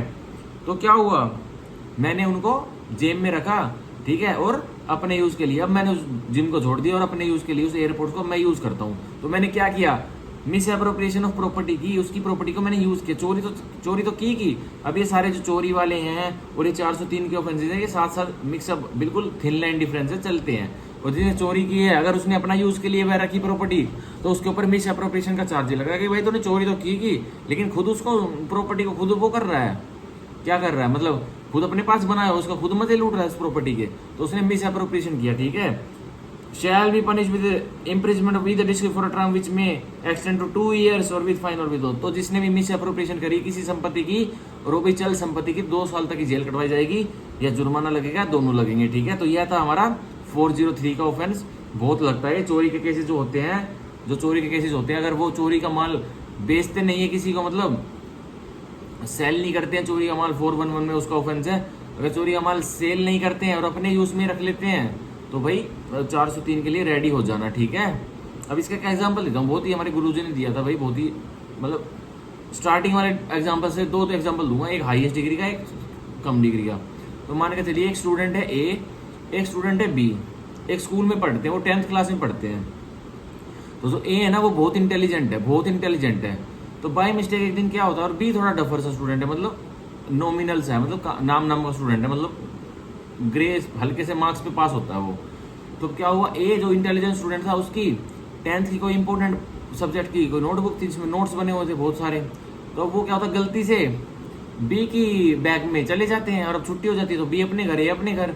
अब बी जो कि डफर स्टूडेंट था, उसका पापा उसका रोज शाम को ड्यूटी से आने के बाद बैग चेक करता है, और उसके पापा ने देखा, अरे ये बुक कहाँ से, मेरे सितारे मेरे चांद के पास ये बुक कहाँ से आ गई, और इसकी राइटिंग देखो इस बच्चे की कितनी अच्छी है भाई, नोट्स तो बिल्कुल समझ में आ रहे हैं, ये मेरा बेटा जो डफर बी है, ये इसको पढ़ेगा नहीं, इसके एक ये जिसकी भी नोटबुक है, इसकी नोटबुक को तो पास होगा, फर्स्ट आएगा, टॉप मारेगा। और उसने देख लिया भाई नेम, जो नोटबुक पे नाम लिखा था तो एक ही है, ये तो इसका दोस्त भी साथ बैठते बिल्कुल। अब क्या किया उसने, उसके पिताजी ने, बी के पिताजी ने अगर उस नोटबुक को वापस नहीं लौटाया ना, अगले दिन बैग में रख के नहीं दिया कि वापस स्कूल में बेटा ये बुक आ गई, गलती से नोटबुक आ गई, दे दी उसको एक को, और अपने पास रख लिया उसने। और किस मतलब के लिए, मिस एप्रोप्रिएट, किस मतलब के लिए, कि बी को फायदा होगा, ये जो नोट्स है ना पढ़ेगा तो ये टॉप मारेगा इसमें 10th क्लास में। तो उसने क्या किया, बी के फादर ने कौन सा ऑफेंस किया, 403 का, मिस एप्रोप्रिएशन ऑफ प्रॉपर्टी की, ठीक है। तो ये था एक स्टार्टिंग का एग्जाम्पल। अब वो एक जिम वाला एग्जाम्पल दिया था जो अभी जिम वाला एग्जाम्पल दिया था, तो मान के चलिए कि वही मिस्टर ए और मिस्टर बी दोनों जिम बॉय हैं। मिस्टर ए भी जिम में जाता है एनी टाइम में, और मिस्टर बी भी एनी टाइम फिटनेस जिम में जाता है। बी भाई थोड़ा रिच फैमिली का है, एयरपोर्ट वगैरह, आईफोन वगैरह, एयरपैड वगैरह सब उसके पास है, ठीक है।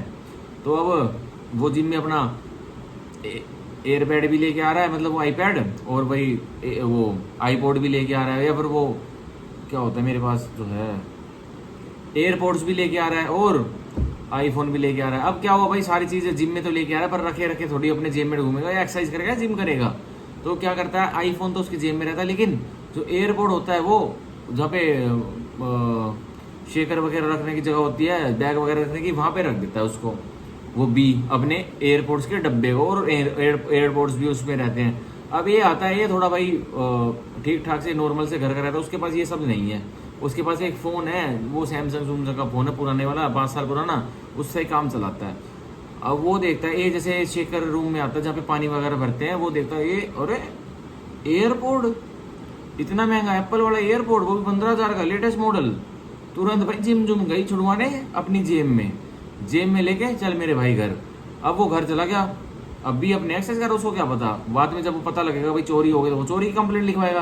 लेकिन चोरी की कंप्लेंट जैसे लिखवाएगा और पुलिस वाले उसको पकड़ेंगे ए को, अब वो ए क्या करता मिला, वो उस प्रॉपर्टी को अप्रोप्रिएट करता मिला, मतलब उसको ए ने कहीं दी नहीं वो एयरपोर्ट, ए उससे खुद ही गाने सुन रहा, मजे ले रहा, अपने खुद ही बढ़िया अपने मजे ले रहा, गाने सुन के एयरपोर्ट के मजे ले रहा फुल। तो अब ए ने क्या किया भाई, चोरी तो उसने की देखो, जिम में से उसने चोरी तो की, 379 बस उस पर लगेगी।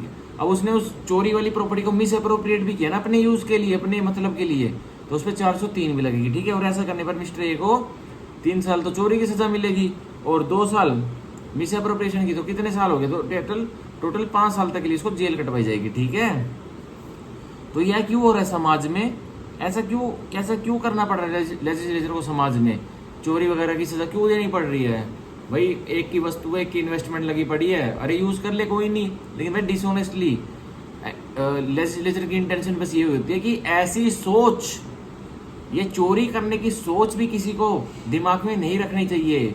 यह सोसाइटी का बैलेंस शेक कर देती है। सोसाइटी जो बिल्कुल पॉजिटिव रास्ते पे चल रही है, जैसे चोरी हुई सोसाइटी डर जाएगी कि भाई चोरी होने लग रही है, सोसाइटी में डर की भावना क्रिएट हो जाएगी। इसीलिए चोरी की पनिशमेंट, इसीलिए भाई एक मटेरियल जो कि एक ऑब्जेक्ट है, अब ये मेरा प्रिंटर है, क्या ये किसी व्यक्ति को जेल में देखना वो है मतलब ज़्यादा सैड है, या किसी का प्रिंटर चोरी हो जाए वो ज़्यादा सैड है? लेकिन भाई इन्वेस्टमेंट तो मेरी भी हार्ड एंड मनी इसमें लगे हो ना, मैंने प्रिंटर लिया हुआ है, मेरे प्रिंटर को कोई चोरी कर ले जाएगा और उसको मिस अप्रोप्रिएट भी करेगा या नहीं भी करेगा, पर चोरी तो किया, किसी को बेचा तो सही, मेरे हार्ड एंड मनी का प्रिंटर। अब मैं जो अगला प्रिंटर लेके आऊँगा, मैं बिल्कुल दुखी मन से लेके आऊँगा कि यार 20,000 का प्रिंटर लाना पड़ेगा। अब मेरे मोरल्स तो शेक होंगे ना, यार बड़े गंदे लोग हैं, सोसाइटी के घर में आके चोरी कर लेते हैं, प्रिंटर चोरी कर लेंगे, अभी लेके आया था। तो इसीलिए लेजिस्लेचर ने यह इतनी स्ट्रॉन्ग लाइबिलिटी बनाई हुई है। अब आप खुद सोच के देखिए, एक व्यक्ति है जिसको कि जीने का अधिकार है, पर से फंडामेंटल राइट नहीं भाई, पैदा होते ही फंडामेंटल राइट मिल जाती है। कॉन्स्टिट्यूशन आपको फंडामेंटल राइट देता नहीं है। आप पैदा हुए तो आप सांस तो लोगे, आप जियोगे तो सही, खुल के जियोगे, सबसे बात भी करोगे, अच्छे से रहोगे। लेकिन एक व्यक्ति जो कि कुछ कारनामे करके, ये गंदे शंदे चोरी वगैरह के जेल में चला जाता है, और सिर्फ किसकी वजह से? एक ऑब्जेक्ट चोरी करने की वजह से। क्या वो ऑब्जेक्ट की ज्यादा इंपॉर्टेंस है या उस व्यक्ति की ज्यादा इंपॉर्टेंस है? एक ह्यूमन लाइफ की ज्यादा इंपॉर्टेंस है, एक प्रिंटर की ज्यादा इंपॉर्टेंस है? तो इसलिए बताया गया कि दूसरे व्यक्ति की, जो उसका ओनर है मूवेबल प्रॉपर्टी का, उसकी भी भावनाएं जुड़ी हुई हैं, वो भी सोसाइटी में रहता है और चोर भी सोसाइटी में रहता है, तो दोनों की जो सोसाइटी वैल्यूज है, मोरल्स हैं, वो शेक होने लग जाएंगे अगर सबको, चोरों को छोड़ दिया गया कि भाई ये कहते हुए कि तुम्हें जेल में नहीं जाना चाहिए, तुम्हें जीने का अधिकार है, बाद में मत करना। नहीं यार, सोसाइटी की मोरलनेस भी देखने पड़ेंगे, वो शेक नहीं होने चाहिए, वो हिलने नहीं चाहिए अपनी जगह से, वही स्टैंडर्ड मेंटेन होना चाहिए जो सोसाइटी में गुड करने के लिए होता है, मतलब टू डू गुड। ठीक है, हर व्यक्ति को दूसरे की प्रति भावना रखनी चाहिए। ठीक है, टॉलरेंस की फंडामेंटल ड्यूटी भी दी हुई है ना 51 कैपिटल ए में आर्टिकल, तो वो रखनी चाहिए। अब हम सेक्शन 403 की एक जो एक्सप्लेनेशन है इसकी इसकी एक्सप्लेनेशन है दो, तो एक्सप्लेनेशन 1 और एक्सप्लेनेशन 2 पढ़ते हैं पूरी। Explanation 1 of section 403, A dishonest misappropriation for a time only is a misappropriation within the meaning of this section। अब ये कह रहा है, उस जो हमारे एग्जाम्पल में उस बी जो स्टूडेंट था जिसकी जो नोटबुक ले आया था गलती से, या उसने ए ने उसकी गलती से नोटबुक रख दी थी, पर उसके पापा ने, बी ने सोचा, क्या सोचा कि भाई ए स्टूडेंट की कॉपी है, इसको रख लेता हूँ, इसमें नोट्स बने हुए, नोटबुक है, मेरे बी को बहुत हेल्प मिलेगी, टॉप मारेगा ये। लेकिन अगले दिन फिर भी सोचता है, और ए को पता लग जाता है कि यार नोटबुक गुम हो गई, देख लेता हूँ स्कूल में मिलेगी तो। लेकिन बी के पापा उसे रख चुका होता है, अगले दिन नहीं भेजता बी के बैग में एक ही नोटबुक। अब लेकिन उसी दिन, अगले दिन जब उसका बी दोबारा घर आता है तो बोलता है, पापा ये बहुत परेशान हो रहा था, उसकी नोटबुक नहीं मिली जो आपने मेरे लिए रखी है ना, आप दे दो उसको। तो वो बी का पापा भी सोचता है, यार सही कह रहा है, क्या करूँगा नोटबुक जैसी चीज़ को चोरी करके, मतलब इसका गलत फायदा उठा के दे ही देता हूँ। ऐसा भी कहा ना उसने, ऐसा भी कहा और वापस दे दी, और उसको ए को पता लग गया कि मेरी नोटबुक थी उसके पास, और बी ने बता दी कि मेरे पापा कह रहा है कि क्या करूँगा, रख के दे ही देता हूँ। मिस एप्रोप्रिएशन ऑफ प्रॉपर्टी बन चुकी है, किसके ऊपर? बी के पापा के ऊपर। वो ये नहीं कह सकता, यही एक्सप्लेनेशन क्लियर करी, वो बी का पापा ये नहीं कह सकता मैंने वापस तो कर दी थी अगले दिन। भाई तूने रखी थी ना किसी मतलब के लिए, चाहे तूने 1 दिन के लिए रखी हो, चाहे तूने 1 घंटे के लिए रखी हो, प्रॉपर्टी मिस एप्रोप्रिएट करी हो, चाहे 1 दिन के लिए रखी थी, फिर तो 2 साल की सजा मिली है, उसी अनुसार मिलेगी। भाई 1 दिन की रखी थी तो 2-4 दिन की सजा दे दो, रखी तो थी ना। तो इसलिए एक्सप्लेनेशन 1 क्लियर कर देता है कि फॉर अ टाइम ओनली, कुछ समय के लिए भी हुई थी ना ये नियत कि रख लेता हूँ, क्या होता है उसको तो वो और बना लेगा नोट्स, होशियार बच्चा है।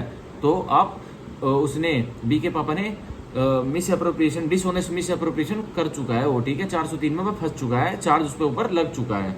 अब explanation 2, a person who finds property not in the possession of any other person, एक व्यक्ति को कोई संपत्ति मिलती है जो कि किसी और व्यक्ति के कब्जे में नहीं, मतलब वो फ्री प्रॉपर्टी पड़ी है, and takes such property for the purpose of protecting it for, और उस प्रॉपर्टी को उठा लेता है, और उस प्रॉपर्टी को, मतलब वो किसी और की भी कब्जे में नहीं है, वो प्रॉपर्टी फ्री फॉल पड़ी हुई है, मतलब बिल्कुल खाली, मतलब लवारिस पड़ी हुई है, मेनली लवारिस पड़ी हुई है, और वो जिसको वह मिलती है वह उसको उठा लेता है। और किस मतलब के लिए, इंटेंशन क्या है, इसकी रक्षा करनी है, इस प्रॉपर्टी की, इसको संभाल के रखना है, और जो इसका असल मालिक है उसको दे दूंगा मिलने पर।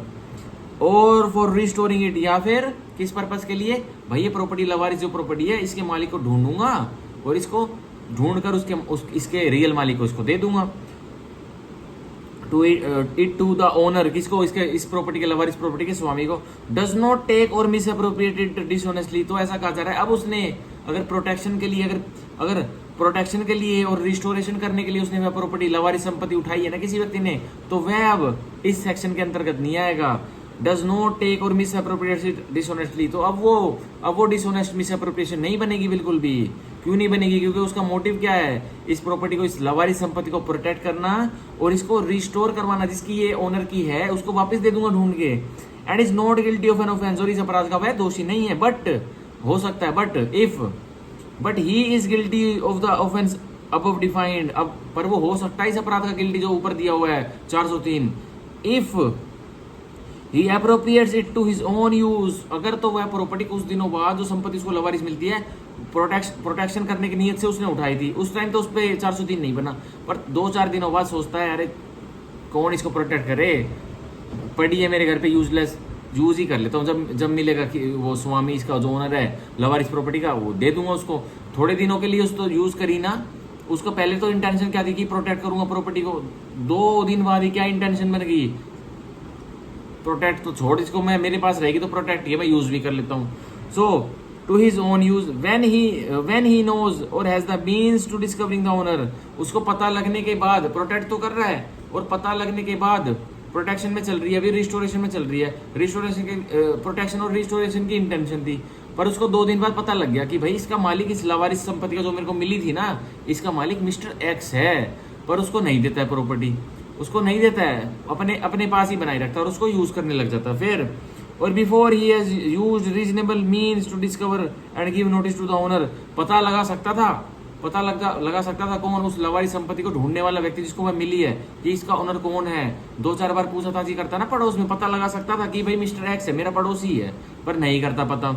And has kept the property a reasonable time to enable the owner to claim it, और उस प्रॉपर्टी को इतने समय तक अपने पास रखा कि जो उसका ओनर, उस संपत्ति का, लवारिस संपत्ति का ओनर जगह जगह उसको उसके बारे में तफ्तीश कर रहा है, प्रॉपर्टी के बारे में, जो लवारिस प्रॉपर्टी किसी को मिली थी, उस चोर को जो मिस अप्रोप्रिएट कर रहा है, उसको पता है, उसके पास ही नहीं आया वो, सिर्फ क्योंकि भाई पड़ोसी है उसका, अगर वो ये यकीन कर रहा है मिस्टर एक्स जिसकी लवारिस संपत्ति खोई है, मतलब गुम हुई है, कि मेरा पड़ोसी, अगर इसको मिली होती तो आ जाता, मिस्टर एक्स की यही नीयत है, उसके पास इसलिए नहीं आ रहा, इस कारण की वजह से, भाई मेरा पड़ोसी, इसको मिली होती तो मेरे को दे ही नहीं देता, उसको छोड़ के और जगह जगह पूरे अपने नेबरहुड में मिस्टर एक्स अपनी प्रॉपर्टी के बारे में पूछता घूम रहा कि आपने मेरी देखी, मेरी प्रॉपर्टी गुम हो गई, इसको लवारिस माल मिला है पड़ा हुआ, तो इसलिए उसके पड़ोसी के पास वो चेक नहीं कर रहा।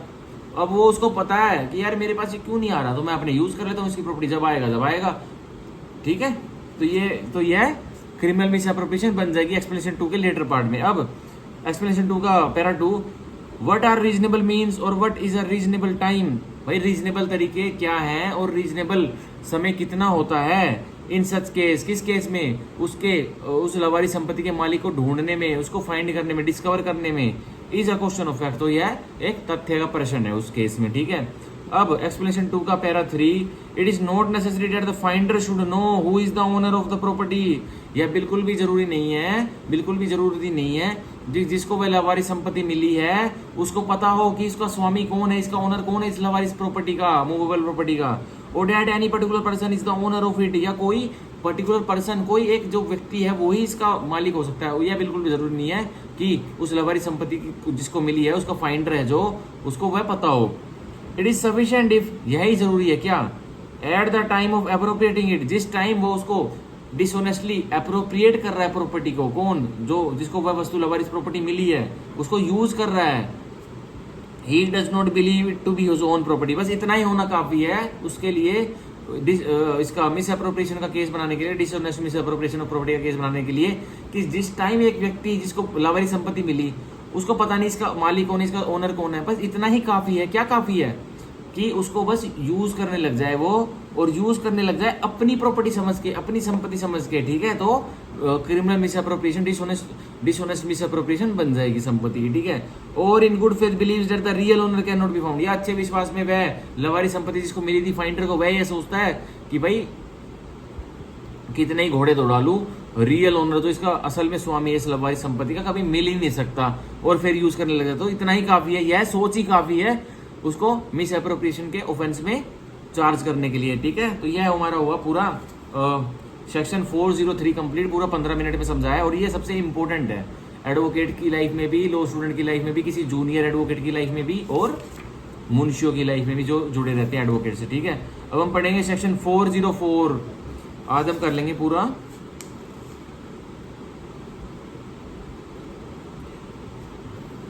409 तक करेंगे, आज 409 तक करेंगे, ठीक है। अब section 404 IPC, dishonest misappropriation of property possessed by disease person at the time of his death. अब एक मृतक व्यक्ति से, एक व्यक्ति जी रहा था, मतलब जिंदा था, मर गया एक्सीडेंट में, वही मर गया, तो उसके देह से, उसकी बॉडी से किसी ने प्रॉपर्टी चुरा ली और उसको मिसअप्रोप्रिएट कर दिया, तो अब क्या पनिशमेंट मिलेगी, बहुत अलग मिलेगी उससे। सॉरी अब देखिए, डिसऑनेस्ट मिसअप्रोप्रिएशन ऑफ प्रॉपर्टी, वही कोई ईमानदारी की नीयत नहीं है, बिना ईमानदारी की नीयत रखते हुए मिस अप्रोप्रिएशन ऑफ प्रॉपर्टी, किसी संपत्ति को अपने मतलब के लिए यूज करा और उसकी है नहीं वो।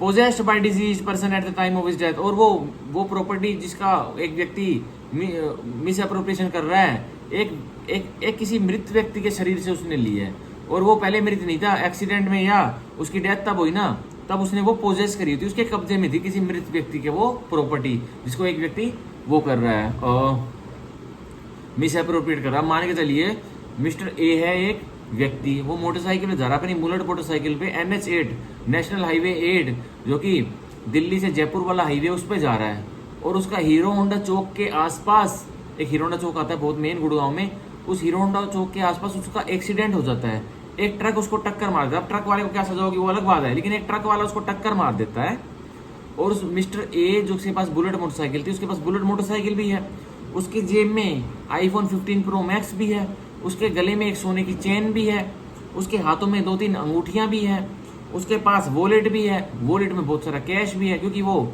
लॉन्ग राइड्स करता है भाई, जयपुर से दिल्ली आ रहा होगा अपने घर पे।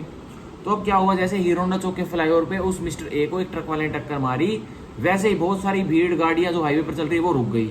अब क्या हुआ, उसका आईफोन, उसका अंगूठी सोने की चैन उन निकल के सब कुछ गिर गई, और उसका पर्स पुर्स सब कुछ वहीं पे रखा रह गया, और वह व्यक्ति अब मर चुका है, जो कि बुलेट जर्नी पे था, बाइक की जर्नी पे था। अब एक उसके पीछे एक कार चल रही थी, उसने पहले गाड़ी रोकी, वो सोचा ओए टक्कर मार दी, चल अपने, कौन पुलिस के झंझट पे था, वो निकल गया। एक पीछे पे एक और कार आई, उसने गाड़ी रोकी, वो उसने भी देखा भाई मर गया है, तो ट्रक वाला ही बच गया, चल अपने घर। एक सी आया कार लेकर, उसने कार रोकी, वो भी दूर से देख रहा था भाई टक्कर लगी, उसने कार रोकी, उसने देखा हाथ उत लगा कर भाई ये तो गया, मर गया बुलेट राइडर। अब क्या हुआ, उसने उसको वो चोर प्रकृति का बंदा था जो सी था, जो हाईवे पर रुका था, अब देखा उसने आईफोन, एप्पल का फोन भी है, पर्स देखा टटोल के, पैसा भी बहुत सारा खूब सारा है, चेन देखी, मोटी सोने की चेन है, देखी, नीयत बिल्कुल डगमगा चुकी है। अब क्या देखा, और बुलेट बाइक तो टूट चुकी है, उसको क्या चोरी करेगा। यह तीनों चीज, सोने की चेन, अंगूठियां हाथ की, और उसका पर्स और उसका आईफोन, चारों वो चीज अब अपने पास ले चुका है, क्योंकि वह मूवेबल प्रॉपर्टी है ना।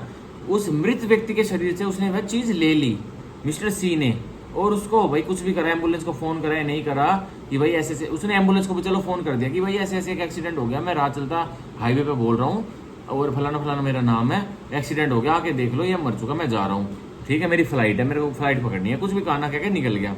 उसने ले तो ली ना उस मृत व्यक्ति के शरीर से चीज, पर्स लिया, आईफोन लिया, सोने की अंगूठी ली, सोने की चेन ली, 4 चीजें ले ली, कम से कम 15 लाख का माल ले लिया। तो अब वो 404 का ऑफेंस बनेगा। पढ़ते body whoever dishonestly misappropriates or converts to his own use property knowing that such property was in the possession of the deceased person at the time of the that person's disease and has not since been in the possession of any persons legally entitled to such possession shall be punished with imprisonment of either district for a term which may extend to 3 years and shall also be liable to fine. And if the offender at the time of such person's disease was employed by him as a clerk or servant, the imprisonment may exceed to 7 years. ठीक है, तो अगर clerk और servant था, जब एक व्यक्ति की मृत्यु हुई और वो उसका क्लर्क या सर्वेंट था, मान के चलिए जो बुलेट राइडर था उसने हार्ले डेविडसन ली हुई थी, वो बहुत ही रिच फैमिली का एक व्यक्ति था, वो मोटरसाइकिल चलाने का शौक रखता था और पीछे उसका एक कार में एक सर्वेंट भी उसने रखा हुआ है कि भाई पानी पुनी मेरा सूट के जो मैं कोल का कोला मेरी चाय की जो इलेक्ट्रिक केटल आती है वो मेरी गाड़ी में रखी है, उसने पीछे गाड़ी भी छोड़ रखी है और अब वो बुलेट मस्ती से चला रहा है। अब उसका एक्सीडेंट हो जाता है और पब्लिक आती जाती रुकती है, नहीं रुकती, उसका सर्वेंट तो रुकना पड़ेगा उसको और उसका सर्वेंट रुक जाता है वहाँ। भाई ऑब्वियसली उसके पीछे उसका सर्वेंट उसने इसी काम के लिए छोड़ा हुआ है कि भाई मेरे पानी पुनी का खर्चा वो रखियो, मतलब मेरे को प्यास हो लगे तो मैं बता दूँ, मेरे को पानी पिला दियो, गाड़ी पीछे दे ही रखी है,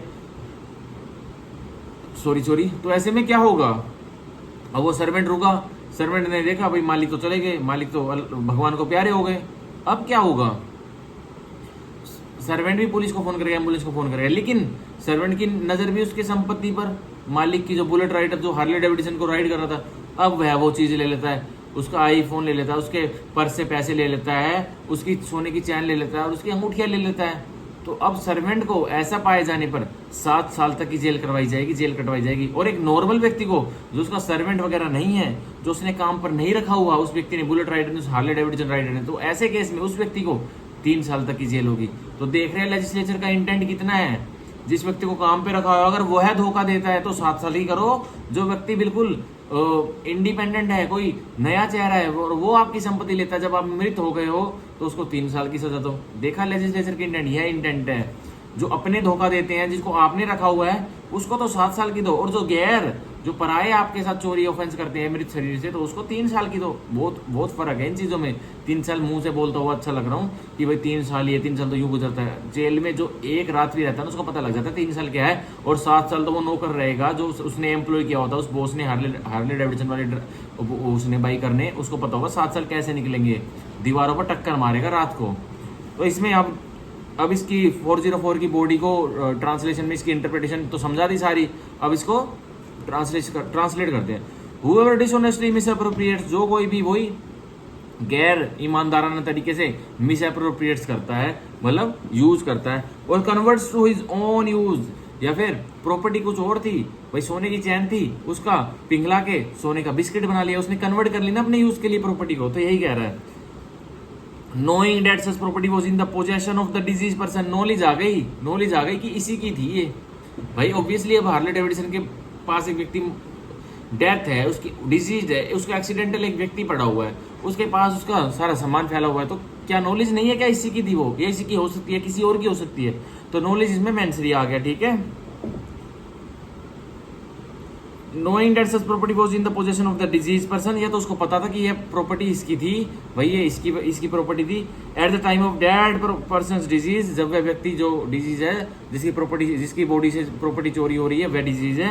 and has not since been in the possession of any person legally entitled to such possession, या वो डिजीज व्यक्ति की तो है प्रॉपर्टी, लेकिन अब वो किसी ऐसी व्यक्ति के पोजेशन में जो मिसअप्रोप्रिएट कर रहा है, वो उसके लिए लीगली एंटाइटल नहीं है एज उसका एलआर। जो अब डिजीज व्यक्ति मरा है, भाई उसको एम्बुलेंस में ले जाया जाएगा, उसके घर वालों को फोन किया जाएगा, उस हार्ले डेविडसन वाले ड्राइवर वाले के घर वालों को, तो उसके घर वाले उसको आएंगे देखने। भाई अब 2-4 घंटे तो रोना होगा, लेकिन अब जो चीजें हैं उनको कलेक्ट तो करेंगे आखिरी यादों के लिए कि यह उसने पहना हुआ था, यह उसने पहना हुआ था, वो नहीं मिलेगी तो क्या होगा, तो गड़बड़ी होगी। ठीक है, legally entitled to such possession shall be punish, punishment तो मैंने बता दिया। ठीक है, तो ये हुआ हमारा 404 का ऑफेंस। अब of criminal breach of trust, अब सीबीटी आ जाता है। ठीक है, 405 क्रिमिनल ब्रीच ऑफ ट्रस्ट। अब ये आपराधिक उल्लंघन क्या है, किसका, ट्रस्ट का, विश्वास का, भरोसे का। अब body whoever being in any manner entrusted, अब कोई भी हो चाहे वो, और किसी भी तरीके से उसको ट्रस्ट में एंट्रस्ट कर रखा, उसको मतलब उसके ऊपर विश्वास जमाया हुआ है। ठीक है, और किसी भी तरीके से विश्वास जमाया हुआ है, मतलब इन एनी मैनर, किसी भी तरीके किसी भी फॉर्म में उस पर विश्वास जमाया हुआ है किसी व्यक्ति पर, एक व्यक्ति ने, विद प्रॉपर्टी, और उसको क्या इंटरेस्ट करवाया, उसको क्या सौंपा है, कोई संपत्ति सौंपी है, ठीक है, मूवेबल, और with any dominion over property, या फिर किसी मूवेबल प्रॉपर्टी पे कोई चार्ज सौंपा है, डोमिनियन आपके के साथ मतलब उस पे उसको उसकी देखभाल या चार्ज सौंपा, ठीक है, कि आप संभालिए इस मेरी मूवेबल संपत्ति को, ठीक है, मैं जा रहा हूँ लंदन की यूरोप की ट्रिप पे, आप संभालिए। अब dishonestly misappropriates or converts to his own use that property, अब जिसको एंट्रस्टमेंट की हुई थी वही व्यक्ति उस प्रॉपर्टी को, संपत्ति को, मूवेबल प्रॉपर्टी को क्या करता है, मिसअप्रोप्रिएट्स कर लेता है और अपने यूज में उसको ले लेता है, मतलब उस प्रॉपर्टी किसी और की, मूवेबल प्रॉपर्टी किसी और की, लेकिन मुझे वो ले रहा है अब, जिसको एंट्रस्टमेंट की गई थी।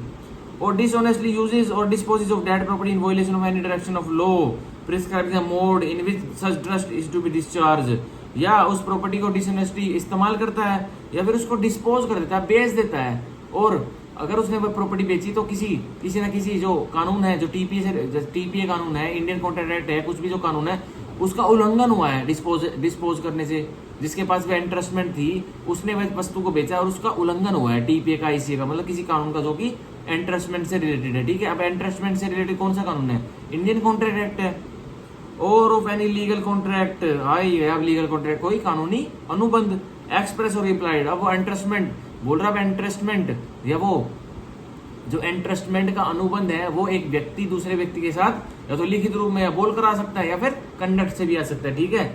विच he has made touching the discharge of such trust और wilfully suffers any other person so to do, या किसी और पर्सन को सफर करता है कि किसी और को इंटरेस्टमेंट दी हुई है तो उसको सफर करवाता है कि इस प्रॉपर्टी को मिस अप्रोप्रिएट कर या मेरे को दे दे, मैं मिस अप्रोप्रिएट करूँ। Commits criminal breach of trust, तो उसने क्या कमिट किया, उसने कमिट किया criminal breach of trust, CBT का अपराध, ठीक है। तो इसमें हमारा देखिए अब मेंसरिया निकालते हैं हम, डिसऑनेस्टली आ गया मेंसरिया, ठीक है। चलिए क्विक रिवीजन होगी, इसका क्या एग्जांपल कर लेते हैं। अब मैंने मोहित ने, मैं गया हूँ वैष्णो देवी घूमने, ठीक है, और मैंने वहाँ पे बहुत भीड़ है, मेरे पास मेरा बैग है, मैंने कोई हॉस्टल वगैरह मैंने होटल वगैरह नहीं किया, लेकिन मैं सीधा चढ़ाई वैष्णो देवी की जो चढ़ाई है वो करने ऊपर चढ़ गया। ऊपर चढ़ने ही वाला हूँ तो मैंने देखा यार हाथ में बैग है, कौन ऊपर माता के दरबार में इस बैग को लेके जाएगा, इसमें मेरे कपड़े वगैरह है और इसमें मेरे कुछ संपत्ति होगी, उसमें मेरा कुछ मैंने पर्स रख दिया उसमें, चलो मान के चलो मेरे पर्स में पैसे हैं, मैंने वो पर्स रख दिया, ठीक है। तो मैं लॉकर रूम में जैसे जाता हूँ, मैं सोचता हूँ कि भाई क्यों पर्स लेके जाया जाए, ऊपर वैसे चमड़े की चीजें, लेदर की चीजें, माता रानी नाराज हो जाएगी। तो मैं वहाँ लॉकर रूम में, जो लॉकर रूम होता है वैष्णो देवी का, फॉर एग्जाम्पल ही ले रहा हूँ, सब ईमानदार होते हैं, और लॉकर रूम में मैंने अपना बैग जमा करने को बोला। वह लॉकर रूम की एक ही कंडीशन कि बैग में क्या क्या पदार्थ हैं वो बताना पड़ेगा, वो उसका डिस्क्रिप्शन देना पड़ेगा, फॉर्म भरना पड़ेगा। अब जो लॉकर रूम में जो एम्प्लॉय, जो वो है एम्प्लॉय है लॉकर रूम का वैष्णो देवी माता ट्रस्ट का, उसने मेरे से डिस्क्रिप्शन भरवा लिया। मैंने बताया भाई 2 पैंट है, 2 मेरी टी शर्ट है, 2 मेरी शर्ट है और 2 मेरी फॉर्मल पैंट है, और मेरा पर्स है, और उस पर्स में भाई 25,000 रुपीज है, एक प्लेटिनियम कार्ड है, और भाई कुछ और क्रेडिट कार्ड है, फलाना कुछ भी है। तो उसने सारी चीज लिख ली, मेरे को स्लिप्स हो दी, एक पर्ची उसके पास, एक पर्ची मेरे पास, बैग उसने जमा कर लिया। अब मैं 2 दिन बाद चढ़ाई करके नीचे आया, देखा तो ना भाई वो बंदा है जिसको मैंने वो दिया था, अपना बैग दिया था, ना मेरा लॉकर रूम में बैग है। तो अब क्या किया उसने, मैंने एंट्रस्टमेंट की थी ना लॉकर रूम वाले एम्प्लॉय को, वैष्णो देवी माता ट्रस्ट के, कि भाई ये लो मेरा बैग और संभाल के रखो, मैं अब आया दर्शन करके 2 दिनों में, अब नहीं मिला ना मेरा बैग। तो क्या किया उस व्यक्ति ने जो काउंटर पे बैठा था, जो कि वैष्णो देवी माता ट्रस्ट के लॉकर रूम के काउंटर बैठा, फॉर एग्जाम्पल ले रहा हूँ, कोई सीरियस नहीं है, अब एक क्रिमिनल लॉ समझना है, उसका एग्जाम्पल है। तो उसने क्या किया, उस व्यक्ति ने क्रिमिनल ब्रीच ऑफ ट्रस्ट का ऑफेंस किया, जो इस सेक्शन 405 में डिफाइंड है, उसने यह किया, ठीक है। अब इसकी 2 एक्सप्लेनेशन है, वो प्री के मतलब से इतनी इंपॉर्टेंट नहीं है, बस सीबीटी समझिए। अब 406 हम पढ़ेंगे इसकी punishment for criminal breach of trust. अब सजा कितनी मिलेगी सीबीटी की, क्रिमिनल ब्रीच ऑफ ट्रस्ट करने की किसी व्यक्ति पर। अब देखिए, whoever commits criminal breach of trust shall be punished with imprisonment of either description for a term which may extend to 3 years or with fine or with both. तो ऐसा करने पर 3 साल तक की जेल कटवाई जाएगी उस व्यक्ति को, और जुर्माना भी लगेगा या दोनों भी लग सकते हैं, ठीक है। तो यह थी 406 की पनिशमेंट हमने पढ़ लिया। अब हम 407, 408 और 409 पढ़ेंगे, 3 सेक्शन, और फिर हम अपनी वीडियो खत्म करेंगे, क्योंकि यार एग्जॉस्ट हो चुका हूँ मैं एक सिप पानी की पी लेता हूँ, ठीक है, 1 मिनट रुकिए।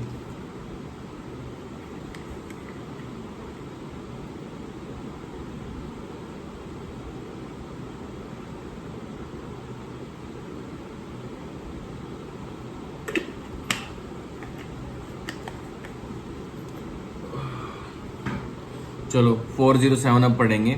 Criminal breach of trust by carrier etcetera. अब क्रिमिनल ब्रीच सीबीटी किसने किया है?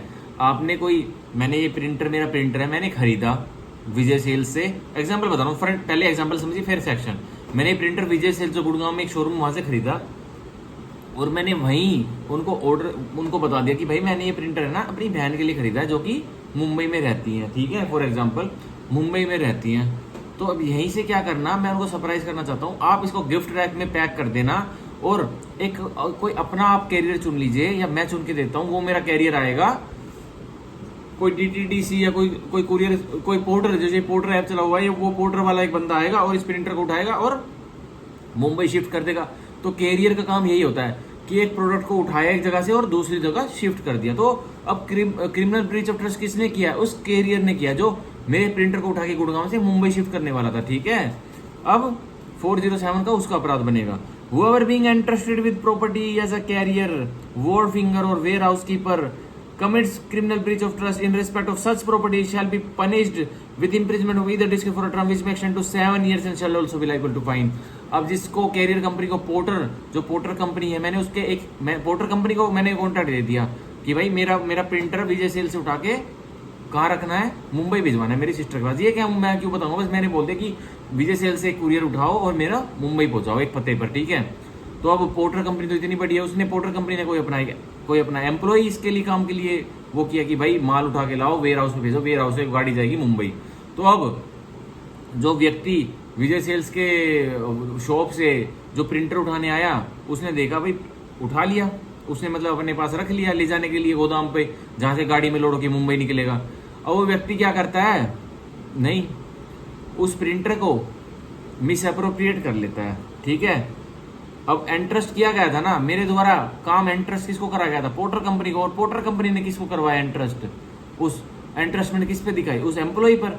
अब क्या हुआ, ये क्रिमिनल ब्रीच ऑफ ट्रस्ट हुआ, विश्वास टूटा है ना भाई, मेरा विश्वास टूटा पोर्टर कंपनी के विरुद्ध, और पोर्टर कंपनी का विश्वास टूटा उस व्यक्ति के विरुद्ध। या कंप्लेंट अब मैं करूं या पोर्टर कंपनी करे, कोई भी करे, मैं तो पैसे ले लूंगा पोर्टर कंपनी से, भाई मेरा नुकसान हुआ है दो। और पोर्टर कंपनी अब किस पे, भाई पोर्टर कंपनी की पॉलिसी है, अगर माल चोरी हुआ, जो आपने एंट्रस्टमेंट हमें दी थी वो हम पैसे देंगे, आप उतने माल के बिल दिखा दीजिए आप। और अब पोर्टर कंपनी किस पर केस करेगी? अपने उस एम्प्लॉय पर करेगी ना, जिसका कार्य था कि विजय सेल से प्रिंटर उठा के लाओ, वो ऑब्जेक्ट उठा के लाओ जो हमें शिप करना है। तो ये कैरियर ने, अब यह कैरियर ने किया है ब्रीच ऑफ ट्रस्ट, ठीक है। ये आप भी अब कर सकते हो, ठीक है। तो यही था 407 का ऑफेंस। ये बस इंडेक्स बेस इंपॉर्टेंट है कि कैरियर ने किया, या ये वॉर फिंगर या वेयर हाउस कीपर, और ये लिखा होना है, ये वॉर फिंगर और वेयर हाउस कीपर, ये गोदाम वगैरह में, वेयर हाउस कीपर तो समझ गए, जो गोदाम होते हैं बड़े बड़े, उसको उस गोदाम वालों को प्रॉपर्टी दे रखी है। मान के चलिए आप गोवा में रहते हैं, आप भाई आपके पास बहुत बड़ी एक योच है। अब योच तो यूं है नहीं कि गोवा के समुद्रों में खड़ी रहेगी लंबे लंबे टाइम तक, आपका जब मन करेगा आप मारेंगे चाबी और वहाँ योच में समुद्र को लेकर चल देंगे। नो नो नो, वहां पे भी अब वेयर हाउसेज होते हैं, अपनी योच को वहां सबमिट कराइए, किराया भरिए महीने टू महीने, और आपकी वहां शिप, वो योच सेफ कस्टडी में खड़ी रहेगी। तो यही होता है, आपने अपनी शिप एक वेयर हाउस है जो कि शिप की कस्टडी लेता है, इन योच की कस्टडी में रखता है और इनको संभाल के रखता है, ठीक है। तो आपने उसको भी एंट्रस्टमेंट दी है ना अपनी प्रॉपर्टी की, अपनी योच की, जो कि कम से कम BMW की योच आपकी 1 करोड़ की है। आपने भी उस जो कस्टडी में रखता है उन योच को, उसको एंट्रस्टमेंट दिखाई है ना, अपनी प्रॉपर्टी सौंपी है ना उसको।